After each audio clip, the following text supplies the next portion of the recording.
video, ating aalamin kung may scam o napasok ba ng scam. Budol-budol ang lalamog. Sa inyong palagay mga par, comment ka nga sa baba kung napansin mo rin to. Kasi ako, naglalamog ako, nakikita ko, napapansin ko. Una, dalawang ano lang tayo punto dito mga par. Unang punto, nakikita mo sa booking. Nakalagay doon, tao po ang sasakay. Tapos, pwede po ba sumabay? Oo, meron naman pwedeng sumabay doon. Pero yung ibang booking mga par, nakalagay doon, tao lang mga par, walang bagahe. Di ba nga, lalamog tayo? Hindi ba nababasa ng CS yung ganyan? Dapat mga par, kayo, nag-book na kayo ng Grab, na angkas, ng riding app. Hindi yung lalamog, kasi yung lalamog, pick up, deliver lang. Eh, pwede naman sa amin, pick upin kayo, i-deliver kayo, pero kailangan nakakahon kayo, nakabox. Diba par, pansin niyo ba yun par? Ha? 3 po kami sasakay. Pwede po ba? 4 kami sasakay. Tao lang, walang bagahe.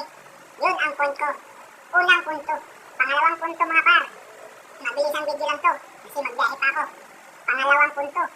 Makikita mo. Paabono mga par. Paabono. Okay sana kung abono 500, 100, 1,000. Pero medyo tagilid na tayo dun sa 1,000 mga par. Akalain mo may paabono 4,000, 5,000. Akalain mo yung mga par. Ha? Ano? Hindi ba nababasa ng ano yan? Kasi nabubok sila eh. Tapos nakanote doon. Mga par, abono mga par. Kaya nga tayo naglalamog. Kasi gusto natin kumita. E sino ba naman yung maglalamog? Kung meron ka ng pocket money na 5,000. Meron kang pocket money na 3,000.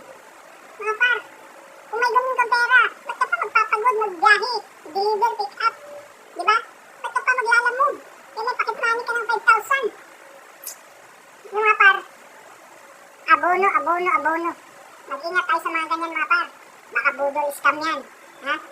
Itong lahat, opinion ko lang naman. Hindi naman talaga to totoo. O, ewan ko lang. Biruin mo, 4,000 pa abono. Tapos gabi na pa-deliver. Mga par, gabi. Mga ganun mga par, dapat patas, dapat yung CS din, nakikita yung mga notes sa baba. Hindi na magpaabono ng ganun kalaki. Ang dami ng pamaraan ngayon ng paano magbayad yung customer to client. Tayo pick up deliver na lang. E pag walang sabi natin COD, mga par, maraming para ma-check mo yung legit na seller o ano man dyan.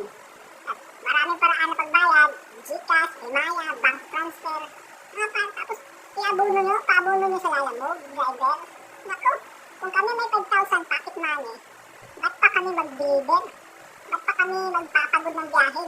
Ba't pa kami makikisingit sa traffic? Ang init ng panahon mga par. Ha? Sana lang. CS, check nyo yung booking ng mga client. Kasi, tagilid kami sa ganyan palagi. Diba?